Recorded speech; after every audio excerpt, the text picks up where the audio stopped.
നേരെ കൊച്ചിയിലേക്ക് പോകാം. കൊച്ചി നഗരത്തിൽ ഗതാഗത കുരുക്ക് നിയന്ത്രിക്കാൻ പോലീസുകാർ ഇറങ്ങണമെന്ന് ഹൈക്കോടതി. ബാനർജി റോഡ്, സഹോദരൻ അയ്യപ്പൻ റോഡ് എന്നിവിടങ്ങളിലാണ് പോലീസുകാർ ഗതാഗതം നിയന്ത്രിക്കേണ്ടത്. തിരക്കുകളുള്ള സമയങ്ങളിൽ ഈ റോഡുകളിലെ സിഗ്നലുകൾ ഓഫ് ചെയ്യണം. വൈറ്റില, കടവന്ത്ര, കലൂർ, പുളിമുക്ക് എന്നീ പ്രധാന ജംഗ്ഷനുകളിൽ ഇന്നു മുതൽ മാറ്റം നിലവിൽ വരും. വിവരങ്ങൾ നൽകുന്നത് രേഷ്മ ബാബുവാണ്. രേഷ്മ, എന്തൊക്കെ കാര്യങ്ങളാണ് ഹൈക്കോടതി ഈ വിഷയത്തിൽ വ്യക്തമാക്കുന്നത്?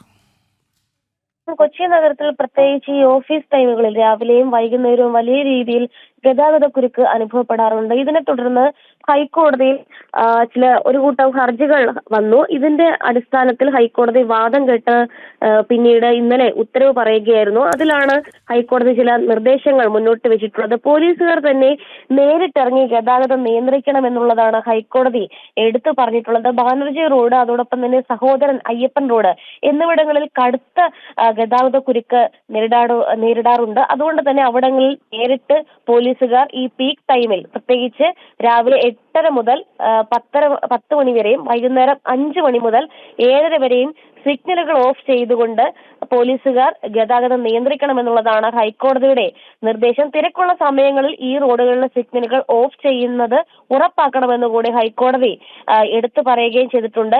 വൈറ്റില, കടവന്ത്ര, കലൂർ, പള്ളിമുക്ക് എന്നീ പ്രധാന ജംഗ്ഷനുകളിലാണ് ഇന്നത്തോടുകൂടി ഈ മാറ്റം നിലവിൽ വരിക. കാരണം ഈ സിഗ്നലുകൾ ഓഫ് ചെയ്തിട്ടായിരിക്കും ഓഫീസ് ടൈം ആയിട്ടുള്ള രാവിലെ 8:30 മണി മുതൽ 10 മണി വരെയും വൈകുന്നേരം 5 മണി മുതൽ 7:30 വരെയും ഈ പറയുന്ന ഗതാഗത നിയന്ത്രണം. കൊച്ചി നഗരത്തെ സംബന്ധിച്ചിടത്തോളം ജനജീവിതം ഏറ്റവും കൂടുതൽ ദുസ്സഹമാകുന്ന ഒന്ന് അവിടുത്തെ ശക്തമായ ഗതാഗത കുരുക്ക് തന്നെയാണ്. പ്രത്യേകിച്ച് ഓഫീസ്, സ്കൂൾ ടൈമുകളിൽ അത്തരം സമയങ്ങളിൽ പോലീസുകാർ നേരിട്ടിറങ്ങി ഈ വിഷയത്തിൽ ഇടപെടണം എന്ന ശക്തമായ നിർദ്ദേശം ഇപ്പോൾ ഹൈക്കോടതിയുടെ ഭാഗത്ത് നിന്നുണ്ടായിരിക്കുന്നു. വിവരങ്ങൾ പങ്കുവച്ചത് രേഷ്മ ബാബു.